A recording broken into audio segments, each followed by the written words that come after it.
In 1980, the average British worker spent roughly 30% of their take-home pay on food, housing, and utilities. The basics. Everything else was disposable. Today, that figure is closer to 60%. Wages didn't halve. Taxes haven't doubled overnight. So what's happened? The answer is not one thing. It's in a system. A slow, layered accumulation of new costs that arrived one at a time. Each one reasonable on its own. Each one permanent once it landed. Your parents didn't have a phone contract. They didn't have a streaming subscription. They didn't have a gym membership, a coffee habit billed monthly, a car on finance, a holiday paid in installments, or a wardrobe refreshed 4 times a year because the algorithm told them last season's look was finished. They had bills that were fixed, predictable, and finite. But you've got something different. You have a lifestyle, and a lifestyle, unlike a bill, has no ceiling. In 1997, the average UK house cost around £62,000, and the average full-time salary was approximately £17,000, a ratio of roughly 3.5 times annual income. But by 2024, the average house price had crossed £285,000, and the average salary had risen to approximately £35,000. That's now over 8 times annual income. Wages had roughly doubled, but house prices had essentially quadrupled. For the generation that bought in the 1980s and 90s, property was affordable. For the generation renting now, housing is the single largest monthly cost before food, transport, or anything that might be called a choice. But housing is just the foundation. There's childcare. The UK has some of the most expensive childcare in the world. In 2024, the average cost of a full-time nursery place for a child under 2 in England was approximately £14,000 a year. In London, that figure exceeds £20,000. For 2 working parents, childcare is often the second largest household cost after rent or mortgage, and in some cases it exceeds both. This didn't exist as a cost for previous generations in the same way. State provisions were broader, family networks were closer geographically, and women re-entering the workplace didn't face the same financial structure. Today, for many families, the cost of childcare exceeds what one parent earns. Then there's subscriptions. In 2010, UK households spent around £8 a month on subscriptions. Netflix arrived in 2012, followed by Amazon Prime, Disney+, Apple TV, YouTube Premium, cloud storage, etc. By 2024, UK households spent £160 a month on subscriptions, and most people couldn't tell you what they're paying for without checking their bank account. Each individual subscription is affordable. The pain of paying is reduced to the point where cancellation feels like more effort than the cost. The total is invisible because no single payment feels significant. Then there's upgrades. A TV in 1990 lasted 10, maybe 15 years. A telephone lasted until it broke. Today, phones are replaced on average every 2 to 3 years. Laptops, tablets, headphones, smartwatches, doorbells. With each one, you upgrade from something that works to something else that does exactly the same thing. All billed monthly, all working until the manufacturer stops supporting its previous version. The electronics industry hates it when you keep things because it makes money when you replace them. And then there's experiences. Your parents' generation saved for things, a new car, a new sofa, their holidays.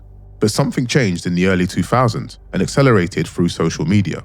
The spending moved from objects to experiences. Restaurants instead of cooking. Coffee shops replaced instant coffee. A city break replaced a trip to the seaside. Festivals, wellness retreats, immersive events. Experiences you can photograph, post, and use as evidence of a life being lived fully. James Woolman, in his book Suffocation, documented this shift in detail. The point at which owning more things stops feeling like success and starts feeling like suffocation. Experiences, he argued, were how people were trying to escape it. But the problem with experiences is you consume them entirely, and then you need another one. The experiences have no ceiling. There's always a better restaurant, another trip, another concert, and social media ensures you're always aware of what you have or haven't done yet. But why do people earning more than their parents did, with access to more than their parents did, with technology their parents couldn't have imagined, consistently report feeling worse off? The answer is in the comparison. In 1970, you compared yourself to your street, your colleagues, your family, people you could actually see. If they drove the same car, lived in a similar house, or went on a similar holiday, you felt roughly level. The comparison was local and manageable. But social media changed local comparison. Nowadays, your comparison is global, curated, and relentless.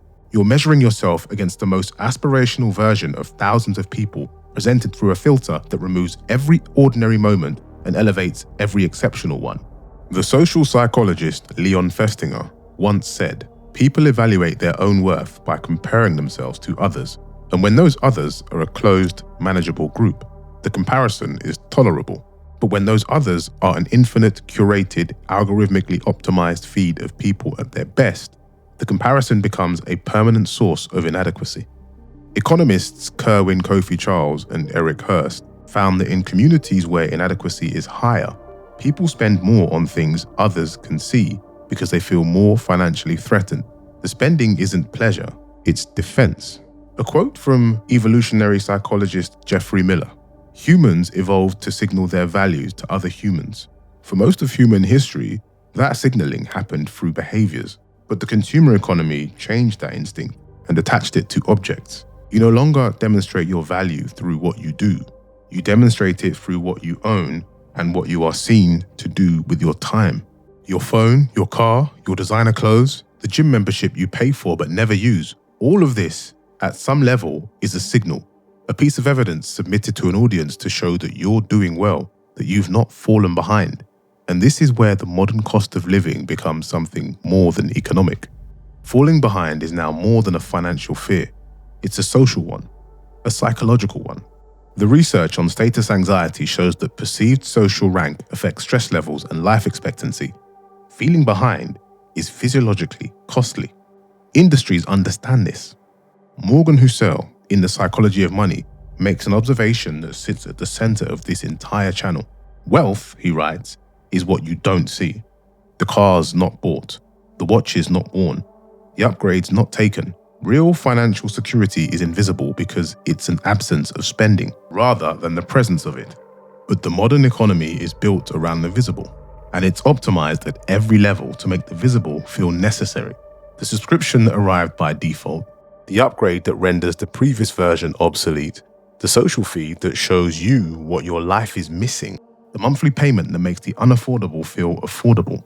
None of these things are accidents. They're all design decisions made by people who understand exactly how human psychology responds to the comparison, to scarcity signals, to the pain of paying, and the fear of exclusion.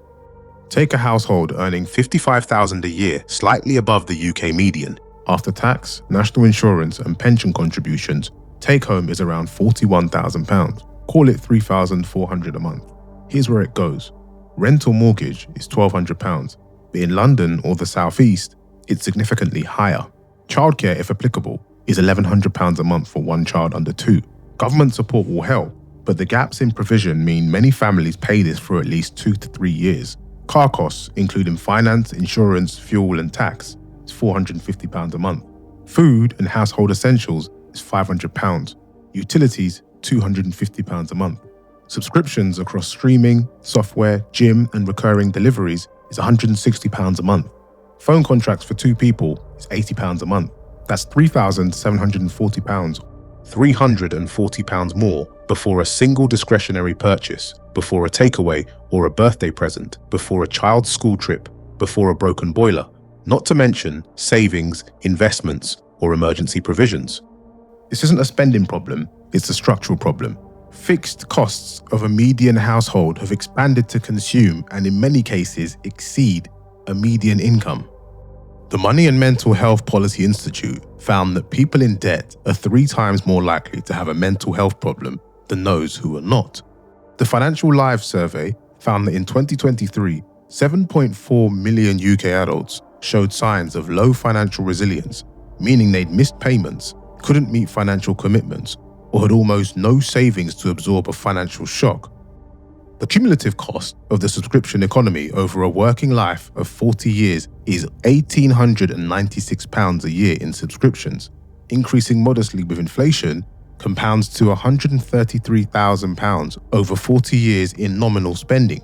Invested at a conservative 6% annual return, and that money becomes approximately £311,000. for streaming services, gym memberships, and cloud storage. No single subscription made that number. The accumulation did. The truth is, recurring revenue is more valuable to a business than one-off payments. A customer who pays £120 once is worth £120. A customer paying £12 a month that forgets to cancel is worth £144 in year one and continues paying until the friction of cancellation is overcome. That's why cancellation requires a phone call, a retention offer, 3 confirmation screens, while signing up takes literally 30 seconds. The FCA's 2024 review found that in 40% of all car finance agreements written between 2007 and 2021, consumers paid more than they needed to. The overcharge ran into billions. Social media platforms don't need to advertise the restaurant, the festival, or the destination. They simply show you that other people have been there. Your own psychology does the rest. In 91, 67% of 25 to 34-year-olds owned their home. By 2023, that figure had dropped to 39%. The people who couldn't buy became tenants. The people who bought early became landlords, or simply sat on appreciating assets while the gap between them and non-owners widened. This isn't a story of personal failure. It's a story of structural design. The cost of modern life didn't rise because people became irresponsible. It rose because the systems were optimized to extract more money from the people using them. Modern life didn't get expensive because of one bad government or one bad habit. It got expensive because every system you rely on got more costly at the same time. That understanding costs you something if you do nothing with it, because the system won't pause while you decide. The subscriptions continue, the finance agreements renew, the comparison never stops. The question worth sitting with isn't how to spend less, it's which parts of your current spending reflect what you actually value, and which parts are the cost of keeping up with a version of normal life that was designed by people who profit from you maintaining it.